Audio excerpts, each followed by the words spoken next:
Hi guys, welcome back to Cricket All the Way. So, I know this is a long time since then, but we will be, of course, taking an overview and a review of course, the WTC Finals. So, it was a really washed out match because 2 days of the six were washed out, all right?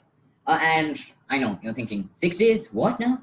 But there was kept, well, maybe because it was kept in England, there was a backup day. But, anyways, for such important events, there is usually a backup day during tests. The first day was completely washed out, and I can't remember the second day, but one of the other 4 days, not the last, were washed out. So, of course, it was tough terrain for both sides. So the I'm just going to name out some spectacular performances from each innings. Not really good performance by India in the first innings, where they just scored 217 all out in 92.1 overs.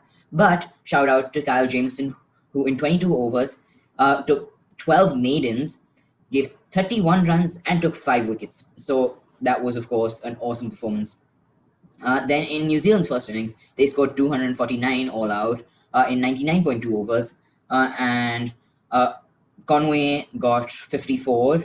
BJ Walting, sadly, on his last match, which was this match, the first innings of it at least, BJ Walting, who has retired now, only scored 1 run.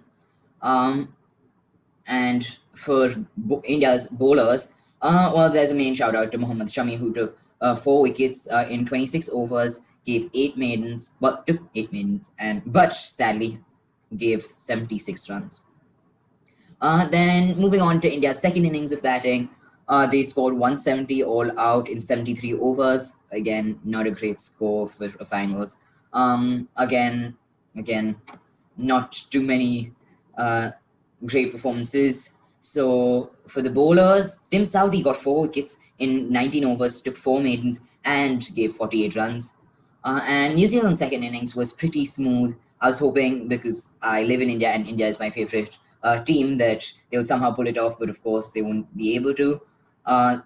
New Zealand scored 140 for 2 in just 45.5 overs and ended the match on the last day. And of course, a commendable performance by Captain Kane Williamson, 52 not out in 89 balls, 8 fours at a strike rate of 58.43. So that's basically the scorecard, and I must say that I was very underwhelmed with India's performance because they could have really done much better. But I think the rain spoiled their day because, well, I don't think they're really used to batting on such damp grounds. So, yeah. And of course, New Zealand, they're riding high with all their test performances because, well, they're basically now top of the table and had like 3, 4 players at near the top of the tables, like in batting, bowling, and all rounders. So it was a pretty uneventful match, you could say, because there weren't many spectacular performances that you would have liked from a World Test Championship final.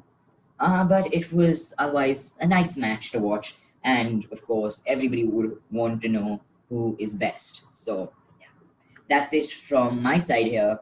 If you have any comments on the WTC final, just write it in the comments below. Please like and subscribe as I ask always, and bye.